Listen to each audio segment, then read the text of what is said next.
Hej, z tej strony Sara. Dzisiaj przychodzę z Q&A. Dawno nie było Q&A, dawno nie odpowiadałam na pytania, więc zrobiłam okienko na Instagramie, na Instastory, żeby zadawać pytania właśnie do podcastu i dzisiaj podpowiadam. Wybrałam nawet nie wiem ile, ale w opisie filmu na YouTubie i na Spotify zostawię listę wszystkich pytań razem z odnośnikiem do czasu, kiedy pojawia się odpowiedź na pytanie. I dzisiaj sobie tak luźno spędzimy czas, opowiem na pytania, które nie dotyczą tylko mnie. Pojawiały się też jakieś problemy, które omówię, poruszę. Przechodzimy. A więc tak, pierwsze pytanie to, czy planuję przylecieć do Polski w najbliższym czasie? A więc nie planuję. Aktualnie i jakby w tym roku i w przyszłym roku nie planuję polecieć do Polski. Nie mam żadnego powodu, żeby lecieć do Polski. I też mam wrażenie, że tutaj tak ledwo się osiedliłam i jakbym miała lecieć znowu do Polski i z powrotem, to jest ciężko. Wydaje mi się, że ciężko by było. Na pewno, gdyby kiedyś w przyszłości podjęłam jakąś decyzję, że chcę wrócić do Polski, to prawdopodobnie poleciałabym do Polski i znowu bym tutaj wróciła, żeby sprawdzić sobie, jak się będę czuła, czy na pewno chcę wracać, żeby sobie pomyśleć o jakichś planach na przyszłość, czy na pewno chcę wrócić do Polski, czy może do innego jakiegoś kraju. To na pewno, ale aktualnie na dzień dzisiejszy nie planuję przylecieć do Polski w najbliższym czasie. Za czym najbardziej tęsknisz z Polski? Co zaczynasz doceniać po przeprowadzce do Stanów? Wydaje mi się, że najbardziej tęsknię za takim moim komfortowym życiem, takim łatwiejszym i też łatwiej było poznawać mi ludzi, wiadomo, za takim większym spokojem finansowym, bo to jednak bardzo ma ogromny wpływ na komfort życia. I też tęsknię bardzo za Warszawą i takim europejskim slow life, chociaż wydaje mi się, że w Europie jest zupełnie inny sposób życia, że tutaj jednak nikogo nie ma na ulicy, nikogo nie ma w parkach, nikt nie chodzi, nikt się tak nie cieszy codziennością, takimi zwykłymi rzeczami. Chociaż nie wiem do końca, bo naprawdę zależy to od ludzi, bo tutaj poznałam ludzi, którzy też mają super balans pomiędzy życiem i pracą i na przykład bardzo dużo rzeczy robią i mają jakieś takie swoje spokojne życie. I w Polsce jakby też to zależy, więc wydaje mi się, że bardzo zależy od osób, ale wydaje mi się, że taka energia, takie poczucie miasta, to w Europie jest wszystko takie wolniejsze niż tutaj. Tu jednak nie ma ludzi na ulicy i za tym tęsknię, że jak idę do sklepu gdziekolwiek, to czasami nie mijam ani jednej osoby i czuję się taka, wiecie, sama. A jednak w Europie, czy na przykład jak byłam w Nowym Jorku, to na ulicach jest mnóstwo ludzi i po prostu czujesz, że żyjesz i że wszyscy żyją w tym mieście, a Los Angeles przez to, że jest takie duże, to jednak czujesz się często, że jesteś sam. Jest to bardzo taki dziwny kontrast i takie coś kompletnie innego. A co zaczęłam doceniać, to jak w ogóle europejskie miasta są zbudowane, że jest dobra komunikacja, że da się wszędzie dojechać, ale to tak samo jak na przykład w Nowym Jorku, a Los Angeles to jeszcze daleko do tego i raczej nigdy nie będzie tym, więc nawet nie ma co mówić, że Los Angeles, gdyby było to byłoby lepiej. Los Angeles to jest po prostu inny stan umysłu i trzeba to zaakceptować. Tak jaki jest, nie da się zmieniać, tak samo jak jesteś z kimś w związku, nie zmieniasz tej osoby, jeżeli ta osoba się nie chce zmienić. Dlatego trzeba zaakceptować tak jak jest i fajnie, że Los Angeles takie jest zupełnie inne. Wydaje mi się, że też zaczęłam doceniać w Europie ogólnie,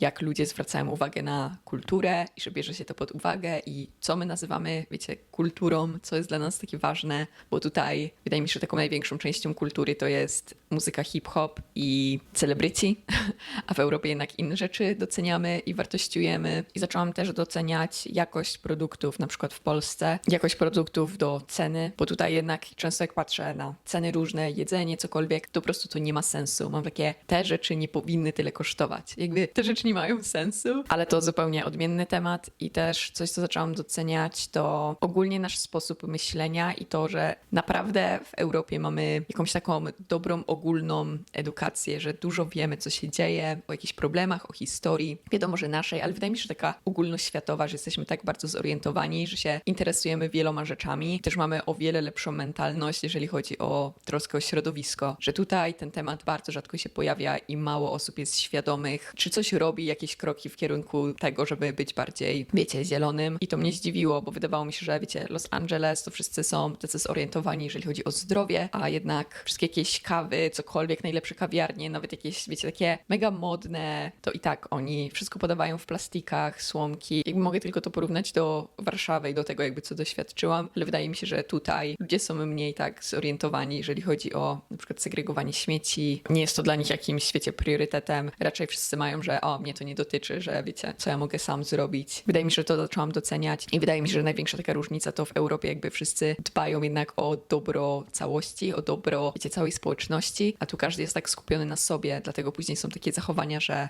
mnie to nie dotyczy, albo wiecie, co ja mogę zrobić. Jest taka większa indywidualność i nie ma takiego nawet poczucia, że wszyscy żyjemy w tym mieście, więc zróbmy tak, żeby było fajnie, nie? Bo mam wrażenie, nawet jeżeli chodzi o czystość na ulicach, czy bezdomność, że gdyby wszyscy ludzie się zebrali, wiadomo, że to nie jest takie proste, ale wydaje mi się, że dałoby się coś zrobić, żeby to miasto lepiej funkcjonowało niż to, jak to teraz wygląda, ale wiadomo, pewnie gdyby się dało coś zrobić, to by się zrobiło, tylko wszyscy muszą chcieć, więc skomplikowane. Ale na pewno o wiele bardziej zaczęłam doceniać Europę i właśnie naszą kulturę i mentalność ludzi, bo myślałam, że wiecie, Los Angeles czy Stany Zjednoczone to wszyscy są tacy, wiecie, no nie wszyscy, ale że jest tak bardziej do przodu, przyszłościowo i tu się wszystko dzieje i w centrum świata, a nie jest tak. Nie nazwałabym nigdy Stanów czy Kalifornii, cokolwiek, Los Angeles, że jest to centrum świata, więc też ta przeprowadzka dała mi dużo do zrozumienia. Mam teraz taki bardziej realny obraz Stanów. Jak poradziłaś sobie po przeprowadzce ze zmianą otoczenia nowym miejscem? A więc na początku był ogromny szok kulturowy i był on większy niż się spodziewałam i wydaje mi się, że nawet na tamten czas ja tak nie do końca wiedziałam, co się dzieje, ale był to ogromny szok, jak wszystko tu inaczej wygląda, jak ludzie inaczej myślą, jak inaczej podchodzą do życia, jak się komunikują, bo tutaj w ogóle komunikacja wygląda inaczej. Jak wiecie, do mnie najpierw ludzie podchodzili i mówili hi, how are you? To ja byłam w takim szoku, dlaczego ktoś się mnie pyta, wiecie, jakby jak się czuję, jakby to jest bez sensu, co mam odpowiedzieć. Później wiecie, ja muszę zadać to samo pytanie i słuchać i nawiązywać taki small talk i jakby wcześniej się z tym nie spotkałam, albo to wiecie, jakich ludzi poznawałam. To jak ogólnie wygląda całe miasto, no jakby był ogromny szok kulturowy i myślę, że nie zdawałam sobie sprawy, że będzie to dla mnie takie trudne, bo jednak nowe miejsce, nowy język, zupełnie inna kultura i naprawdę było ciężko na początku. Miałam często wrażenie, że jakby zaczynam kompletnie nowe życie i jakby na nowo zaczynam poznawać świat, że jakby nigdy nie doświadczyłam czegoś takiego i zaczynam trochę nowe życie i tak powoli wszystko poznaję, wszystkiego się uczę, jak takie dziecko. A coś, co mi bardzo pomogło z takim okresem przejściowym, to jest kontakt z ludźmi z Europy i takie poczucie, że ja nie jestem z tym sama, że te takie wszystkie uczucia, obserwacje moje, to nie są tylko moje i że mi się coś wydaje, że jest dziwne, tylko że tak wszyscy myślą z Europy. To mi dało taki duży komfort, wiadomo, takie połączenie się. Też wiadomo, trzeba mieć taką ciekawość i nie oceniać. To, że gdzieś jest coś inaczej, to nie oznacza, że jest gorsze, tylko po prostu jest inne i trzeba to tak zrozumieć, się przestawić i tak zaakceptować, że tak po prostu jest. I na pewno jak się przeprowadziłam, to był taki szok, że w ogóle nie wiedziałam, co ze sobą zrobić trochę i musiałam stworzyć sobie na nowo swoją rutynę, czyli jakoś tak poplanować mój dzień, zwłaszcza, że musiałam ją zmienić i dopasować, ponieważ mieszkałam z innymi osobami. Na początku przez 2 miesiące razem z moim bratem, później tu się przeprowadziłam, więc mieszkałam z Eriką. Jak mieszka się z kimś, to trzeba zmienić trochę swoją rutynę, trzeba wziąć pod uwagę mieszkanie z inną osobą. Następnie musiałam poplanować swoją pracę, później chodzenie do szkoły. Coś, co też bardzo mi pomogło, to tak popatrzenie do tyłu, jak wyglądała moja rutyna w Warszawie i tak zainspirowanie się swoją taką fajną rutyną. Wydaje mi się, że często jak sobie wymyślamy, przeprowadzamy się, są jakieś zmiany, to tak inspirujemy się rutynami od kogoś, że ta osoba robi to, to i to też to będę robiła, a coś, co mi tak bardzo pomogło, to zobaczenie sobie nawet jakichś starych moich filmów z Warszawy i zobaczenie, jaka była moja rutyna, zwłaszcza jak się jest w takim szoku w nowym miejscu i tak trochę się gubi taką orientację. Pamiętałam, że w Warszawie chodziłam codziennie na spacery i to mi bardzo pomagało z jakimś stresem, jak sobie tam organizowałam jakieś rzeczy, jak sobie romantyzowałam życie, cokolwiek. I coś, co mi właśnie bardzo pomogło, to takie wrócenie do jakichś moich zdrowych nawyków, powiedzmy, które robiłam w Warszawie. One mi tak pomogły poczuć się, że wszystko jest w porządku, że okej, jest duża zmiana, ale ty dalej możesz dbać o siebie i dalej możesz prowadzić życie tak, jak się nauczyłaś. Nie musisz niczego zmieniać, nie trzeba, wiecie, patrzeć na innych, co robią, zwłaszcza jak mieszkasz z kimś, to żeby nie przejąć czyichś nawyków. Ja na przykład bardzo wcześnie lubię wstawać i mieć poranki, a na przykład jak mieszkam teraz z moją współlokatorką, to ona raczej jest przyzwyczajona do późniejszego wstawania, wiecie, o 10, 11, więc jakby ja musiałam sobie też postanowić jakieś rzeczy, więc taka moja rutyna, co ja robię, na czym mi zależy, ustawienie sobie jakichś celów było dla mnie ważne, żeby po prostu dalej sobie żyć tak, jak się chce, tak, jak się planuje i żeby miejsce jakoś nie wpływało na to, nie zmieniało też twoich wartości i tak dalej. Coś, co też pomogło przy tej całej zmianie, to taka duża wyrozumiałość, że to, że czuję jakąś frustrację, że nie mogę robić jakiejś rzeczy, to jest normalne, że jest na przykład ciężko, czuję się gorzej, czuję się bardziej samotna, to jest normalne i żeby tego nie oceniać, tylko pozwolić sobie to czuć. Dużo też takiego odpuszczania, jakiegoś takiego stresu, że wszystko będzie okej, że zaufać temu takiemu procesowi, że z czasem będzie lepiej. Coś, co też pomogło, to takie odkrycie swoich miejsc, poznawanie ludzi. Jeżeli w jakimś miejscu mamy swoje jakieś, nawet ulubione miejsca, ulubione miejsce na spacer, ulubiony park, ulubiona kawiarnia, restauracja, to czujemy się bardziej tak osadzeni. Też wiadomo, że ludzie są ogromnym takim aspektem i ważne są też bliskie relacje, ale one się budują z czasem, ale warto się wystawiać i poznawać ludzi. I właśnie gdy pojawia się wiele takich frustracji czy jakiegoś narzekania na jakieś miejsce, ważne, żeby jest według mnie to tak odpuścić, takie narzekanie, że czasami to sprawia, jakby przynosi jakiś komfort, ale to jak my patrzymy na jakieś miejsce, to bardzo zależy od nas i to, co my zrobimy z jakiegoś miejsca, zależy od nas, więc w każdym miejscu jest dużo plusów i minusów, więc zależy od perspektywy i tak nieocenianie jakiejś inności, że czy na przykład, że coś jest gorsze niż gdzieś tam, tylko takie, okej, tak po prostu jest i co mogę zrobić, żeby po prostu czuć się dobrze. To tak teraz z kwestią czasu mogłabym powiedzieć, takie duże odpuszczanie. Czy w przyszłości myślisz o pracy związanej z kinematografią? Myślę, że to jest taki mój plan C na życie. Jestem mega zadowolona z tego kierunku, że ten wybrałam. Myślę, że nie studiowałabym żadnego innego, gdybym miała jakby wybrać jeszcze raz. Jestem zadowolona z tego, że studiuję coś, co naprawdę mnie interesuje. A ogólnie na życie mam wiele planów i na razie nie czuję nawet jeszcze takiej potrzeby, żeby definiować tego, co będę robiła w przyszłości. Jakby na razie mam taką swobodę, że robię to, co lubię robić, co jest dla mnie niesamowite i jestem za to niesamowicie wdzięczna, że wiecie, nie muszę robić czegoś innego. Gdybym nie robiła tego, to nie byłoby mnie też tutaj. I prawdopodobnie nie studiowałabym też kinematografii. I ja bardzo wierzę w to, że po prostu z życiem uczymy się więcej o sobie i później możemy dopiero stwierdzić, co chcemy robić. Uważam, że po liceum jesteśmy od razu popychani, żeby wiecie, wybrać kierunek na studia i to już wybieramy swoją ścieżkę kariery, gdy mamy 19 lat, w Stanach jeszcze wcześniej. Więc jakby wszystko się tak bardzo popycha, a uważam, że po co? Nie ma takiej potrzeby, żeby się popchać i dziecko, nastolatek w wieku, no właśnie 19 lat nie wie jeszcze do końca, nie zna siebie ani co się lubi, więc ja się cieszę, że po liceum wiedziałam tylko, że chcę robić to, co teraz robię, czyli działać w social mediach i zabrałam się za to i nie miałam jakichś planów na przyszłość, co dalej, tylko wiedziałam, że chcę to robić i po prostu tak sobie zaufałam, że z czasem będą pojawiać mi się pomysły, będę poznawała ludzi i zobaczę, czy chcę może robić coś innego i teraz jestem w takim miejscu, gdzie nie czuję potrzeby, żeby definiować się, co chcę robić, jakby pracuję nad takimi rzeczami, jeżeli chodzi o przyszłość, jakieś mam pomysły, co bym chciała zrobić w przyszłości, ale też nie wybiegam jakoś za daleko w przyszłość, bo nie widzę w tym sensu, skupiam się teraz na mojej pracy i na tym, co mogę zrobić. I myślę, że takie bycie w swoich 20s polega właśnie na tym, żeby odkryć siebie, poznać siebie i znaleźć tą swoją ścieżkę kariery, podróżować, poznawać ludzi, być otwartym i zaufać sobie, że na końcu dnia wszystko się ułoży, tak jak ma się ułożyć. Czy bierzesz do siebie komentarze pod swoimi filmami? A więc ja nie czytam komentarzy. I wydaje mi się, że na początku czytałam komentarze, jak zaczęłam działać. Wiadomo, bo nie pojawiało się ich dużo, później więcej, więc jest się ciekawym i też tak, no powinno się czytać komentarze pod filmami.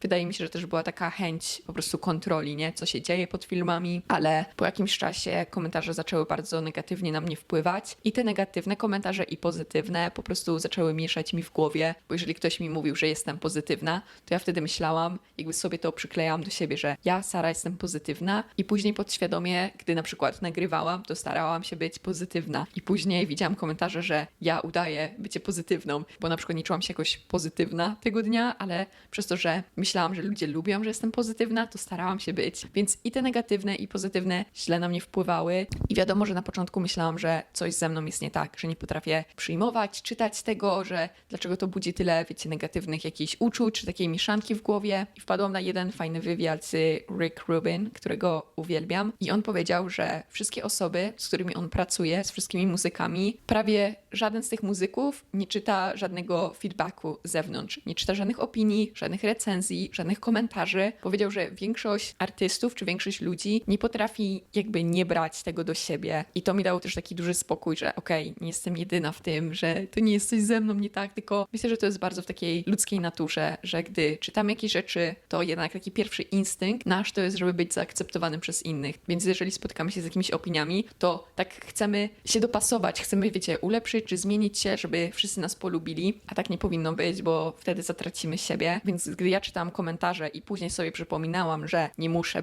starać się być zaakceptowana przez wszystkich i takie, wiecie, powtarzanie sobie tych wszystkich rzeczy, żeby się uspokoić, to wyciągało ze mnie bardzo dużo energii. Właśnie teraz nie czytam komentarzy odkąd zaczęłam terapię, bo na terapii też to poruszyłam, też opowiedziałam, jakie komentarze najbardziej mnie bolą, jakie mnie dotykają i właśnie nie czytam żadnych opinii czy żadnych komentarzy na mój temat. Nie czuję jakiejś takiej potrzeby i moje życie jest o wiele spokojniejsze i ja odkąd właśnie przestałam czytać. Mam wiadomo z wami kontakt na Instagramie, w DM, dostaję czasami wiadomości, to wtedy piszę czy odpisuję, ale tak, żeby sprawdzać, co się dzieje pod filmami, to nigdy nie sprawdzam i to jest po prostu mój jakiś wybór. Co byś powiedziała osobie po maturze, która zupełnie nie wie, co ze sobą zrobić? Ja bym poleciła, żeby zrobić przerwę. Jeżeli nie wiesz, co chcesz studiować, nie wiesz, nie masz planów na przyszłość, to żeby nie pędzić w ten system, tylko zrobić przerwę. Może jeżeli masz możliwość, to znaleźć jakąś pracę, żeby przeoszczędzić pieniądze, żeby jakoś zająć też ten czas, zagospodarować. Jeżeli możesz pracować online, to świetnie. Jeżeli nie, to znaleźć najlepszą jakąś możliwą opcję na pracę i później, gdy ma się opcję, gdy ma się jakieś marzenie, żeby na przykład zobaczyć coś, pojechać, polecieć do jakiegoś miasta innego kraju, to żeby to zrealizować. Uważam, że podróże bardzo otwierają głowę i bardzo dużo może nam wnieść jakaś taka podróż, choćby o zobaczenie właśnie nowego miejsca, porównanie na przykład z tym, gdzie się mieszka. I wiadomo, że każdy przypadek jest inny. Czasami może być ogromna presja z otoczenia, że wiecie, trzeba iść od razu na studiach, po liceum, po technikum, ale według mnie, jeżeli nie wie się, co się chce robić, to po co iść, studiować? Lepiej wykorzystać ten czas na poznawaniu siebie, na rozwijaniu swojego hobby, na próbowaniu różnych rzeczy, na edukowaniu się, czy właśnie jakiś self-improvement, czytanie książek, wychodzenie do ludzi, poznawanie nowych ludzi. Wiem, że to się wydaje takie wszystko, wystarczy to i to, ale naprawdę uważam, że jeżeli weźmiemy sobie taki rok przerwy od tego wszystkiego, a naprawdę po całej szkole zasługujemy na taki rok przerwy. Ja jakby zrobiłam sobie rok przerwy i też nie planowałam nigdy iść na studia, bo wtedy też nie miałam jakiegoś pomysłu na swoją ścieżkę kariery. Więc jakby w moim przypadku było tak, że zaczęłam rozwijać swoje hobby, swoją pasję. To się stało też moją pracą i dzięki temu poznałam, że uwielbiam edytować i uwielbiam tworzyć filmy i chciałabym iść w tym kierunku. Jakie są twoje wymarzone miejsca do odwiedzenia? A więc tak, Hawaje, Japonia, Indonezja, Tajlandia i Islandia. To jest takich 5 miejsc, które bym chciała i w tym roku już nie planuję nigdzie podróżować, ale w przyszłym roku planuję zorganizować sobie jakąś taką dalszą podróż. I może to będzie właśnie Indonezja i Tajlandia. Po prostu marzy mi się. Hawaje też bardzo mnie ciągną, ale myślę, że Hawaje sobie zostawię tak na później w moim życiu. Indonezja i Tajlandia bardzo mnie ciągnie, Islandia też zostawię sobie na później. Ja kocham podróżować, więc myślę, że w przyszłym roku tak też sobie planuję jakoś budżet i bardzo bym chciała, żeby jakby to miejsce, że mieszkam w Los Angeles, nie zatrzymywało mnie przed tym, co uwielbiam robić, bo też ostatnio miałam takie myśli, że nigdy nie wiadomo, kiedy nasze życie, wiecie, się skończy. Więc chciałabym w przyszłym roku właśnie polecieć i zobaczyć Tajlandię, Indonezję i może jeszcze tam trochę bardziej popodróżować. Co pomaga ci w ciężkich chwilach? W trudnych momentach, w takich, gdzie się czuję słabiej, to najbardziej mi pomaga takie bycie wyrozumiałym do tego i nie ocenianie tych swoich uczuć, tylko okej, to, że tak się czujesz, to nie przyszło znikąd. Czujesz się tak, bo ktoś przekroczył twoją granicę, ty przekroczyłaś swoją granicę albo coś się wydarzyło. Jakby wszystkie uczucia to są wskazówki i skutki na jakieś działania. Następnie sprawdzam, co mogę zrobić z sobą w danym momencie, żeby sobie pomóc, żeby zaopiekować się sobą. I czasami to jest leżenie w łóżku, oglądanie serialu, czasami to jest wyjście na spacer, czasami to jest praca, czasami to jest rozmowa z kimś, czasami wyjście na imprezę. Tak sprawdzam, na co mam ochotę. Czasami mam ochotę, żeby po prostu rozproszyć się od tego, żeby nie czuć tych rzeczy i też sobie na to pozwalam i na przykład tak bezmyślnie scrolluję na TikToku, bo wiem, że po prostu te uczucia minie jeden dzień, drugi dzień, czy ile ja będę potrzebowała i to wszystko minie. Staram się też nie porzucać wszystkich moich planów, bo jeżeli mam trudniejszy czas, a na przykład mam do edytowania podcast albo do nagrania podcast, czy jakiś film, czy jakieś współpracę do nagrania, to staram się nie anulować całego mojego dnia, że o nie, teraz jestem smutna, więc idę do łóżka leżeć, tylko patrzę sobie, jakie rzeczy ja muszę zrobić, takie top, które muszę zrobić i później planuję sobie cały dzień tak trochę łagodniej, że tutaj godzinę poedytuję, później pójdę na spacer, albo poczytam książkę, albo poleżę i pooglądam tego TikToka, później wrócę do pracy, a na końcu dnia będę oglądała sobie jakiś serial, zrobię sobie pyszne jedzonko i to będzie taka nagroda za to, że udało mi się te wszystkie rzeczy zrobić. I trochę to jest jak takie dialogowanie z swoim dzieckiem. Czasami po prostu trzeba wziąć siebie za rączkę i usiąść do biurka i powiedzieć, Sara, teraz popracujesz parę godzinek, ale później będzie ten relaks i będzie wszystko w porządku, ale teraz skupisz się na tym i będzie okej. I nawet jeżeli czujesz się smutna, to nic. Zrób to, co masz do zrobienia, nie porzucaj siebie, swoich planów, swoich marzeń, swoich jakichś postanowień, przez to, że się tak czujesz, bo jeżeli, wiecie, uczucia kontrolują nasze życie, to nie jest dobre i uczucia są czymś takim normalnym, które się będą pojawiać, ale to nie powoduje, że my powinniśmy właśnie porzucać tak siebie, gdzie się czujemy słabiej, bo jest w nas ta część, która zasługuje na to, co najlepsze i zasługuje na to, co sobie postanowimy, o czym marzymy i ważne jest, żeby właśnie nasze uczucia nie kontrolowały tak naszego życia i nas. Później też w trudniejszych momentach bardzo zwracam uwagę na to, żeby czuć wszystko, nie racjonalizować rzeczy, nie tłumaczyć sobie. Czasami mogę się rozpraszać, to jest totalnie ludzkie, bo czujemy się niewygodnie w jakichś uczuciach, ale żeby nie racjonalizować, żeby nie tłumaczyć sobie, żeby nie myśleć głową, tylko po prostu czuć sobie. Gdy czuję się słabiej, to czasami chcę być sama, a czasami pomaga mi rozmowa z kimś, więc w trudniejszych momentach bardzo jestem taka uważna i słucham siebie, co potrzebuję,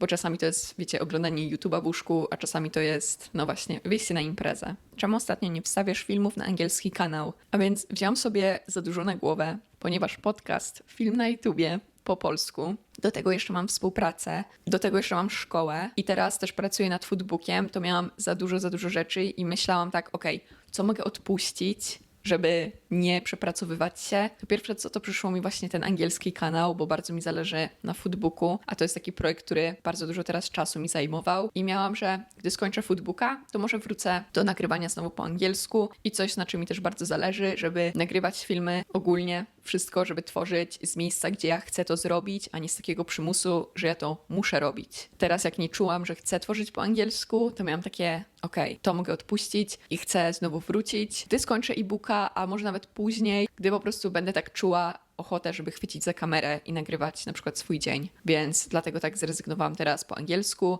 i też wydaje mi się, że często tak zastanawiam się, wiecie, jak każdy, czy to ma sens, po co powinnam zrobić, czy powinnam tworzyć po polsku, czy po angielsku, na czym powinnam skupić się, bo też zdaję sobie sprawę, że nie możemy dawać z siebie 100% we wszystkim, tylko musimy wybrać jednak coś, jeżeli chcemy się rozwinąć i iść dalej, więc tak, teraz angielski kanał trochę poszedł na bok i zobaczymy. Jak twoja rodzina reaguje na to, że mówisz o swoich traumach z dzieciństwa? A więc tak, wiem, że to, o czym ja mówię i o tym, o czym się dzielę, czy jeżeli chodzi o dzieciństwo, o swoje doświadczenia, to wiem, że ja stawiając się na miejscu tych osób, prawdopodobnie byłoby to dla mnie bolesne, ale uważam, że mówienie o tym, przez co ja przechodziłam, jest bardzo ważne, ponieważ dzięki temu ludzie, którzy przechodzili przez podobne rzeczy, mogą się utożsamić i mogą się poczuć mniej samotni w tym. To jest coś, co mi bardzo pomogło, gdy miałam wiele jakichś swoich problemów, to coś właśnie, co mi bardzo pomagało, to jest słuchanie historii innych osób, którzy przechodzili przez podobne rzeczy, bo jeżeli czujemy się w czymś sami, że tylko nas to spotkało, to naprawdę może być bardzo, bardzo źle i możemy się czuć z wszystkim bardzo samotnie i to nas nawet będzie blokowało, żeby mówić o tym nawet przed sobą, czy poruszać te kwestie z innymi osobami, a mówienie i nie bycie ofiarą czegoś, tylko mówienie swojej prawdy przed sobą i przy innych sprawia, że możemy się z tego uwolnić i nie kierować wszystkiego w siebie, że to była moja wina, czy to, że to mnie spotkało, to taki los, takiego mam pecha, tylko wziąć taki krok w tył, że nie, to co się wydarzyło, to nie jest moja wina, to nie jest wina dziecka, więc uważam, że takie mówienie o tym i dzielenie o tym, widzę w tym większy sens niż, że wiecie, dla kogoś będzie to niekomfortowe i chciałabym, żeby każdy słuchając jakichś moich historii bardziej się z tym utożsamił i mógłby to tak, wiecie, wziąć do siebie, że ja w moim dzieciństwie przechodziłem przez podobne rzeczy, a nie odbierać tego, wiecie, za atak, że to ja coś zrobiłem nie tak. Też w takim moim idealnym świecie, gdy poruszam te sprawy, to bardziej bym wolała dostać takie współczucie, a nie żeby osoby to odbierały za atak, ale wiadomo, że nie mam kontroli nad innymi osobami. Ja zajmuję się swoimi emocjami, więc moim zadaniem nie jest, żeby zajmować się jeszcze czyimiś emocjami. Jeżeli o czymś mówię i dla kogoś jest to niekomfortowe, to nie jest moja rola, żeby się zająć czyimiś uczuciami, że każdy jednak musi sam się zająć swoimi. Nigdy nie wskazuję na nikogo palcem, nie mówię szczegółowo, nie mówię też, co dokładnie się wydarzyło. Mówię najczęściej o skutkach jakiejś akcji. Mówię bardzo jakby o sobie, na zasadzie moich doświadczeń, nikogo nie obwiniam, nie opisuję nigdy szczegółowo sytuacji, nie podzieliłam się ani jedną sytuacją. Wiecie, tak, co się wydarzyło. Są niektóre takie wydarzenia, o których tylko wie dosłownie garstka ludzi, w tym moja terapeutka i może jedna, dwie najbliższe osoby. Wydarzyło się też dużo rzeczy, o których na przykład moi rodzice też nie wiedzą, a które były były bardzo traumatyczne. Więc jeżeli chodzi o traumy z dzieciństwa i mówienie o tym, to ja nie czuję, że robię coś złego, niemoralnego. Uważam, że jeżeli ja mam taką potrzebę i widzę sens w tym, to będę to robiła i uważam, że jest to ważne, żeby normalizować nasze traumy czy nasze doświadczenia i dzielić się swoimi jakimiś spostrzeżeniami i swoim takim procesem przerabiania tego. Więc tyle, bo pojawia się zawsze bardzo dużo pytań o to właśnie, bo mówię często o swoich traumach i jaki to ma wpływ na, wiecie, relacje z rodziną. Ja teraz właśnie przechodzę taki wewnętrzny proces, gdzie obudziłam się na wszystkie te takie zachowania czy wydarzenia, które się wydarzyły w dzieciństwie, więc też jestem trochę taka bardziej zdystansowana od rodziny, bo przechodzę przez jakiś taki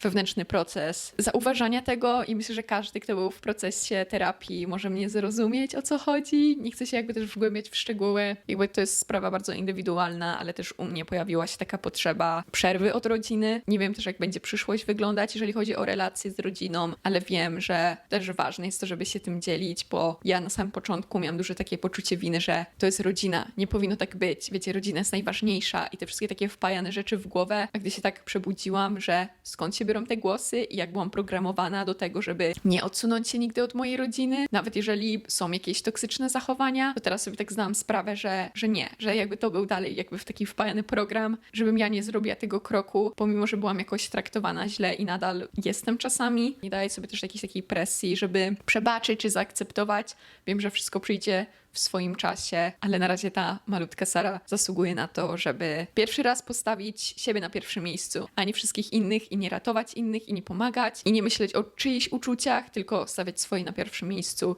i z tym się czuję bardzo dobrze i tak bliżej siebie. Jak poradzić sobie z codziennym stresem, poczucie przytłoczenia i prokrastynacja. Więc ja mogę się podzielić takimi paroma rzeczami, które mi pomogły bardzo w codziennym stresie. A więc tak, po pierwsze to jest poranne pisanie. Ja właśnie rano często czułam się przytłoczona, że mam tyle rzeczy do zrobienia, wiecie, nie ma czasu, trzeba z wszystkim zdążyć. To rano, gdy siadam i piszę sobie 2 strony w moim dzienniku, to ja sobie tak opisuję całe to, stresuję się, że nie zdążę. Dlaczego mam nie zdążyć? Co mam do zrobienia? Co jest ważne, co nie? Co ile zajmie mi czasu? Czy muszę to i robić? Czy to, co sobie zadałam tego dnia, jest wykonalne? Czy człowiek, a nie robot, może to wykonać w ciągu jednego dnia, biorąc pod uwagę odpoczynek, jakieś rzeczy niekontrolowane, które się mogą wydarzyć, moje uczucia, emocje. I takie codzienne pisanie rano mi strasznie pomaga ze stresem i z takim, wiecie, przebudzeniem się, że jest tyle rzeczy do zrobienia, nie zdążę. Więc pisanie to był największy game changer. Później z takim stresem bardzo mi pomaga oddychanie, branie głębszych wydechów niż oddechów. Na przykład liczysz do 4 wdech i liczysz do 8 wydech, bo jeżeli wydychamy, to obniża się nasz kortyzol. To też można się doedukować, jeżeli chodzi o stres. Jest fajny odcinek podcastowy, który podlinkuję na dole, jeżeli chodzi o stres, bo są takie różne rzeczy, to jest taki biohacking, co możemy zrobić, żeby radzić sobie z tym stresem, żeby nam serce wolniej biło i też bardzo ważne jest, żeby tak nie skupiać się na tym stresie i nie mieć takie, o nie, jestem teraz zestresowana i nie panikować, jak się zestresujemy, bo wtedy jeszcze bardziej się stresujemy. Coś, co właśnie mi też pomaga, to planowanie przerw. Wiadomo, nie jestem robotem, nie możemy działać cały czas na 100%, więc przerwy są też bardzo ważne. Później spacery. Jeżeli ja czuję się, że mam jakiś taki bardziej intensywniejszy dzień albo czuję się zestresowana, wstałam bardziej zestresowana, to na przykład nie robię treningu, nie stresuję się jeszcze bardziej, tylko słucham siebie i idę po prostu na jakiś wolniejszy spacer, albo nie robię żadnego wysiłku, albo jakąś jogę, coś, co mnie bardziej połączy z ciałem. Ja właśnie od dłuższego czasu skupiam się na regulowaniu swojego stresu, bo wydaje mi się, że przez ostatnie 3 lata mam taki chroniczny stres, odkąd zaczęłam pracować, utrzymywać się sama i tak dalej. Dużo osób poleca picie herbaty. Ja piję codziennie przynajmniej 4 kubki herbaty. Herbata bardzo mi pomaga, po prostu ten zapach zioła ma mega dużo właściwości, bardzo mnie relaksuje i też kontakt fizyczny i rozmowa z innymi, śmianie się pomaga. Czasami po prostu idę i się przytulam do na przykład Eriki i to też bardzo mi pomaga, więc przytulanie się. Więc jeżeli ktoś ma problemy z prokrastynacją, to najczęściej się to bierze przez przytłoczenie i przez to, że zadajemy sobie za dużo, czy mamy za wysokie oczekiwania co do siebie, co do swojego dnia. Więc prokrastynacja nigdy nie jest problemem. Prokrastynacja to jest skutek tego, jak patrzymy na siebie, jak sobie planujemy dni. Ale zostawię też w opisie odcinek ten podcastowy o stresie, bo mega dużo się nauczyłam i na przykład oddychanie jest tak ważne. I takie czyste zauważanie tego stresu, że krok w tył, parę oddechów, dialogowanie ze sobą w głowie, skąd się bierze ten stres, czy on ma w ogóle jakiś sens. I to jest coś, co mi najbardziej pomogło ze stresem i od pewnego czasu czuję się o wiele lepiej, jak zaczęłam tak brać pod uwagę i tak skupiać się na tym, żeby regulować ten stres, bo to jest taki nieodłączny element naszego życia. Kontrolowanie drugiej osoby. Skąd się to bierze? Jak się tego pozbyć? Czy może to wynikać ze zazdrości? Ja uważam, że to się bierze z domu. To jak my byliśmy traktowani, to jak ktoś się do nas zwracał, to tak my później będziemy traktować inne osoby. Jeżeli ktoś był krytyczny i nie akceptował nas, jakichś naszych cech, które mamy w sobie, próbował nas zmieniać, to właśnie możemy robić to samo innym. Coś, co trzeba zrozumieć, to że każdy jest inny i trzeba to uszanować. Nikt nie jest taki sam. Nawet jeżeli jest jedna cała rodzina, to może w rodzinie wszyscy są podobni do siebie, ale nikt nie jest taki sam, więc trzeba uszanować tą odmienność i dlaczego mielibyśmy zmieniać kogoś i mówić komuś, jaki ma być, czy co ma robić według nas. Jeżeli każdy ma inną opinię, inny sposób na życie, inny mindset, cokolwiek, to dlaczego nasz miałby być tym prawidłowym, tym takim dobrym sposobem na życie? I najczęściej, jeżeli coś nam nie odpowiada u kogoś, to powinniśmy sprawdzić u siebie, dlaczego coś nam przeszkadza, dlaczego nam coś nie odpowiada, dlaczego chcielibyśmy, żeby ktoś coś robił inaczej. I tak się szczerze zastanowić, jakie mamy właśnie też skojarzenia z tym, skąd się to bierze, że czegoś nie akceptujemy u kogoś. I ja wiele razy musiałam sobie zrobić taki check, jeżeli coś mi przeszkadzało u kogoś i najczęściej wiedziałam jakby skąd się to bierze, że raczej to jest jakby moja perspektywa, że ja mam jakieś oczekiwania do siebie, czy ja jakoś robię te rzeczy, a inna osoba robi coś inaczej, ale czy to jest złe? Jakby nie. Każdy ma prawo, żeby robić jakieś rzeczy w swój sposób. I później jedyna rzecz, którą można robić, to bycie uważnym. I jeżeli pojawia ci się tak, że chcesz kogoś zmieniać, chcesz mówić komuś, co ma robić, to żeby się zatrzymywać i tak to odpuszczać, że nie chcemy tego robić, bo wiemy, jak na przykład my się spotkaliśmy z czymś takim i ktoś nas chciał zmieniać, jak dużo złego to wprowadza w relacje i ile nam to przyniosło takiej frustracji, że ktoś, wiecie, nam mówił, czy chciał nas kontrolować. To nie jest fajne uczucie, więc dlaczego my mamy to dawać komuś innemu? I po prostu wtedy uzyskujemy taką świadomość odnośnie siebie czy swojego mechanizmu. Można też to powiedzieć bliskiej osobie, czy osobie, którą starasz się kontrolować, cokolwiek, że masz takie tendencje i że jeżeli ta osoba to zauważa, to żeby też ci to mówiła, że pracujesz nad tym, że bardzo kochasz tą osobę i zależy ci na niej, czy ją lubisz, ale że budzą się jakieś takie rzeczy w tobie i czasami warto też po prostu o tym rozmawiać, jeżeli się nad tym pracuje. Najważniejsze to jest takie duże odpuszczanie, że to nie wnosi nic dobrego do relacji i sami my nie chcemy być kontrolowani. Jak wygląda mieszkanie z przyjaciółką w jednym mieszkaniu? Według mnie bardzo dobrze się komunikujemy, nie było żadnych jakichś takich dużych kłótni o coś. Raczej, gdy coś nam przeszkadza, to mówimy to sobie i nie bierzemy tego tak do siebie, bo wiem, że mieszkamy w jednym mieszkaniu i to jest normalne, że się pojawiają jakieś rzeczy. Jesteśmy też, wiadomo, inne, jeżeli chodzi o robienie jakichś rzeczy. Ja się bardzo cieszę, że mieszkam z kimś, zwłaszcza w dużym mieście. Myślę, że gdybym mieszkała w Los Angeles sama, to byłoby bardzo, bardzo trudno i nie wiem, czy bym wytrzymała tutaj rok, 2 lata, a tak fajnie jest po prostu wrócić do domu i wiedzieć, że ktoś tam jest, ktoś czeka na ciebie, ktoś się tobą interesuje i cieszę się, że mogę doświadczyć takiego mieszkania z kimś na przyszłość. Wiem, że dużo się nauczyłam, jeżeli chodzi o komunikację, o jakieś takie, wiecie, pierdoły, jeżeli chodzi o mieszkanie, porządek, cokolwiek i prędzej czy później na pewno wydarzy się, że będę, wiecie, z kimś mieszkała, na przykład z partnerem, więc mam takie doświadczenie, jak to jest mieszkać z kimś innym. Nie z rodziną, tylko wiecie, zupełnie jakimś innym, jak się komunikować i też zauważyłam, jakie cechy wychodzą ze mnie, gdy mieszkam z kimś. Mi czasami budzi się takie matkowanie, czyli właśnie mówienie komuś, co jak zrobić, albo poprawianie kogoś, więc też bardzo dużo się uczę przy takim kontakcie z kimś na co dzień, żeby skontrolować te swoje zachowania, których może nie lubię, które biorą się skądś, a których nie chcę. Jakiś update z chłopakiem, który cię zghostował, a więc nie mamy kontaktu i wydaje mi się, że nie będzie, chociaż nie wiadomo, zawsze wiecie, jak się nie spodziewamy, to osoby jakieś wracają do naszego życia. Ja nie czuję jakiejś potrzeby. Wydaje mi się, że bardzo sobie to tak przerobiłam i odpuściłam. I myślę, że miałam też dużo takich refleksji, że była to jednak ogromna lekcja dla mnie, bo teraz, gdy się spotykałam, to wiem, że brało się to z poczucia samotności i potrzeby bliskości, ponieważ jestem teraz w takim momencie, gdzie jest mi trudniej, no na przykład nie mam kontaktu z rodziną i przepracowuję też bardzo ciężkie uczucia i coś, co jest najłatwiejsze, żeby nie czuć tego, to żeby się rozproszyć, więc wiecie, wchodzenie w związek czy randkowanie jest czymś takim, co bardzo rozprasza i wiecie, umila, więc był to też taki duży znak dla mnie, dlaczego ja tak chcę randkować, bo miałam, że nie bierze się to z takiego miejsca, że moja szklanka jest pełna i chciałabym po prostu randkować cokolwiek, tylko bardziej to było z czegoś, z takiego zalepienia jakiejś dziury. I jak sobie tak to uzmysłowiłam, to miałam, że okej, robię przerwę od randek, bo nie chciałabym, wiecie, spotykać się z ludźmi z takiego miejsca, że potrzebuję czegoś, że chcę czegoś tak bardzo, bardzo i bez tego będę nie okej. Więc też to była taka bardzo duża i cenna lekcja z tym chłopakiem i sobie teraz tak odpuściłam randkowanie, bo za dużo w środku się dzieje rzeczy u mnie. Też na przykład jeżeli chodzi o znajomych, to mam mniejszy kontakt, bo tak wziąłam sobie przerwę od wszystkiego, bo rozmawiając też na terapii, teraz jest taki dosyć najtrudniejszy czas dla mnie, gdzie muszę po prostu zaopiekować się sobą i przejść przez te bardzo trudne uczucia dla mnie. Więc to by było na tyle. Przebrnęłam przez wszystkie pytania, odpowiedziałam te, co wybrałam. Będę się żegnała. Było bardzo dużo pytań, ale uznałam, że wybiorę takie, które najczęściej się